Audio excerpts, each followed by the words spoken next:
नमस्कार, just India में आपका स्वागत है। मैं हूं आपके साथ हिमांशु छाबड़ा। रुक करेंगे तमाम खबरों की तरफ जो है आपके लिए जरूरी।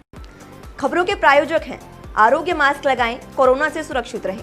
Oscar super speciality hospital and trauma centre, रंज किया showroom in Rohtak and Bahadurgarh. Showroom पर आएं, टेस्ट ड्राइव लें और गाड़ी बुक कराएं।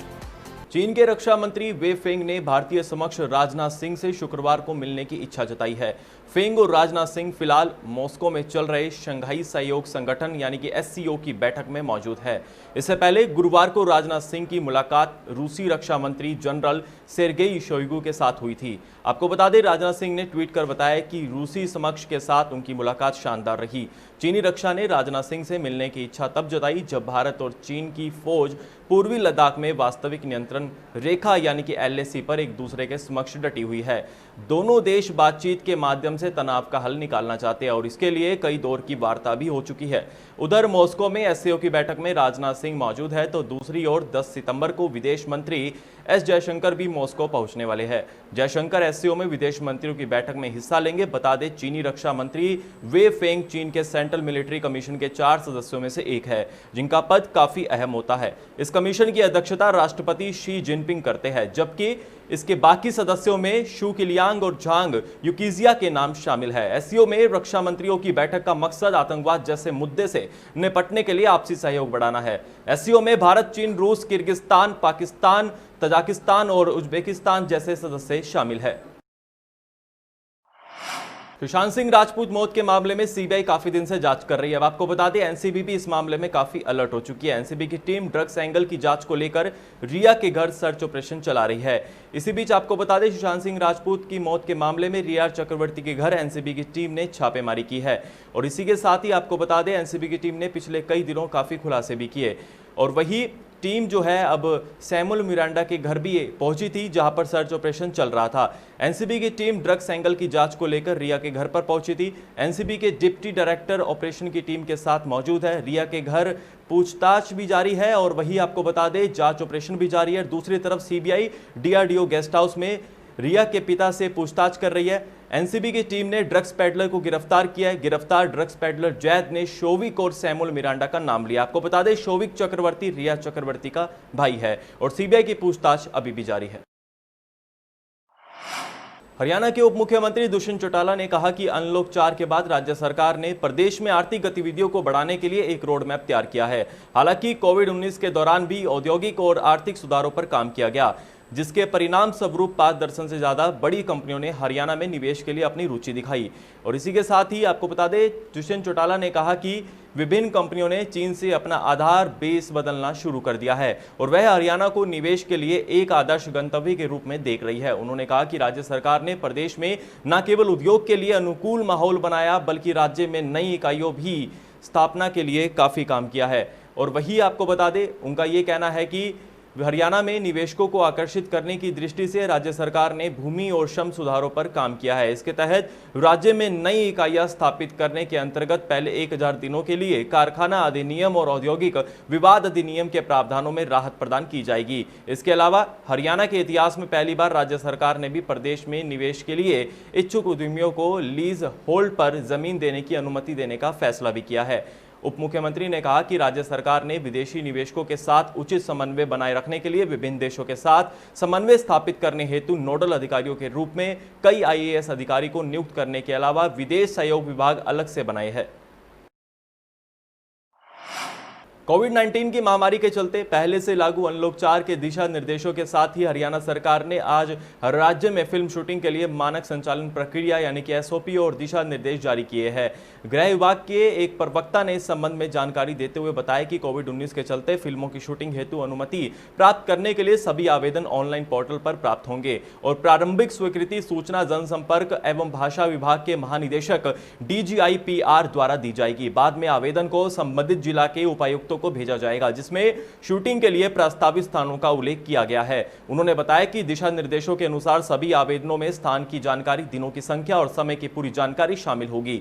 संबंधित उपायुक्त पुलिस अधिकारियों के परामर्श से अनुमति देने पर विचार करेंगे और अनुमति की एक प्रति पुलिस अधिकारियों को सूचना और आवश्यक कार्रवाई के लिए भेजी जाएगी। उन्होंने बताया कि शूटिंग की अवधि जहां तक संभव हो न्यूनतम समय तक सीमित होनी चाहिए और 50 व्यक्तियों से ज्यादा उपस्थित नहीं होने चाहिए।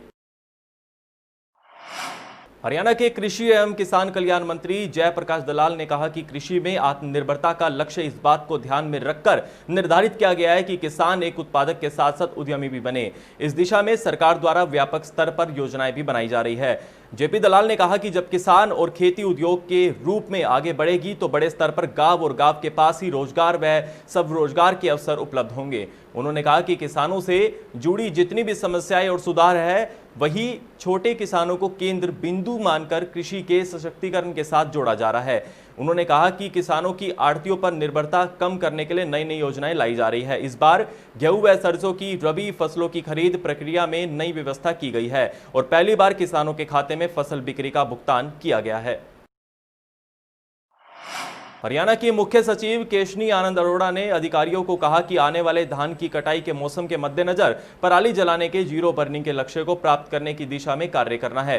केशनी आनंद अरोड़ा माननीय सर्वोच्च न्यायालय के आदेश के अनुपालन में फसल अवशेषों को जलाने से रोकने के लिए हितधारकों जिनमें सभी जिला के उपायुक्त, हरियाणा कृषि विश्वविद्यालय के कुलपति, हरियाणा प्रदूषण नियंत्रण बोर्ड के सदस्य, सचिव, हरसैक के निदेशक, IOCL के कार्यकारी निदेशक, नाबार्ड के प्रतिनिधि, AFC इंडिया के MD, अखिल भारतीय कृषि इंप्लीमेंट्स मैन्युफैक्चरर संघ लुधियाना के प्रतिनिधि तथा हरियाणा कृषि इंप्लीमेंट्स मैन्युफैक्चरर एसोसिएशन हिसार के प्रतिनिधि, तमाम लोग वहां पर मौजूद रहे। वीडियो कॉन्फ्रेंसिंग के माध्यम से वहां पर बैठक हुई। बैठक में आपको बता दें, केशनी आनंद अरोड़ा ने हितधारकों से फसल अवशेष प्रबंधन में आने वाली समस्याओं व सुझावों पर चर्चा की। मुख्य सचिव ने कहा कि फसल अवशेष प्रबंधन की दिशा में पिछले वर्ष हरियाणा में अच्छा कार्य हुआ था और इस बार पराली को लेकर रोक लगाई जाएगी।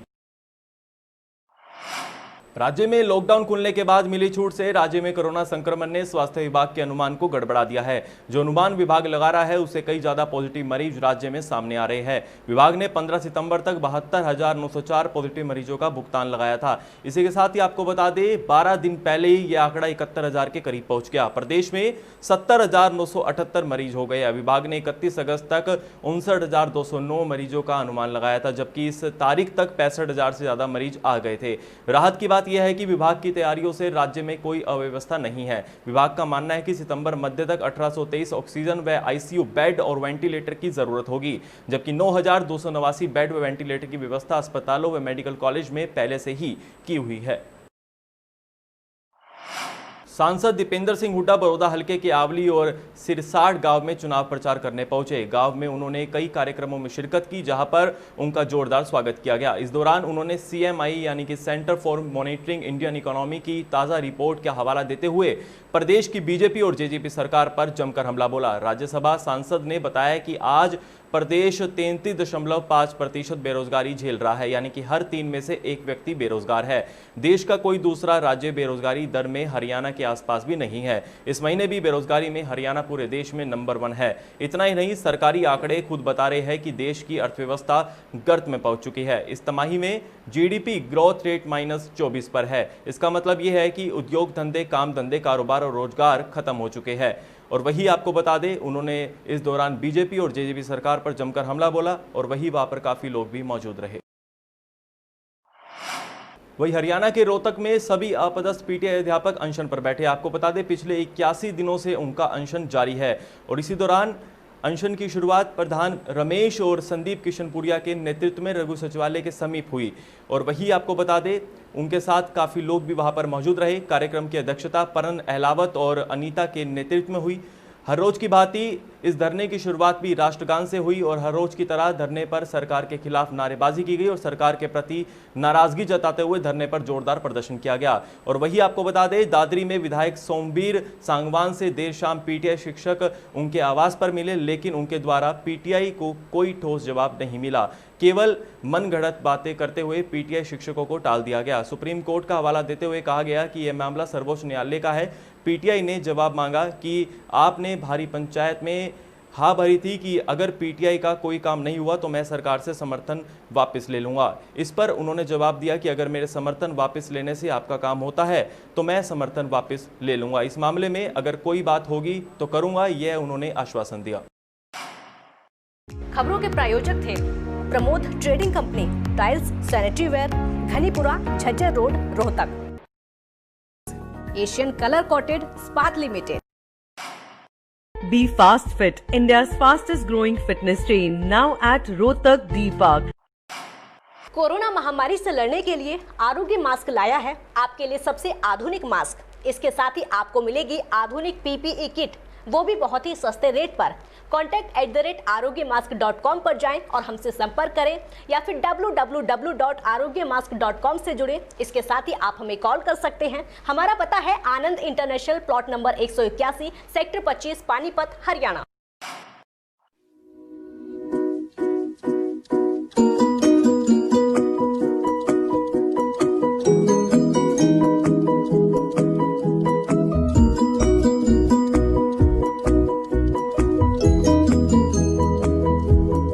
मेडिफिल इंटरनेशनल, 7 शीतल कॉम्प्लेक्स, सुभाष नगर, रोहतक।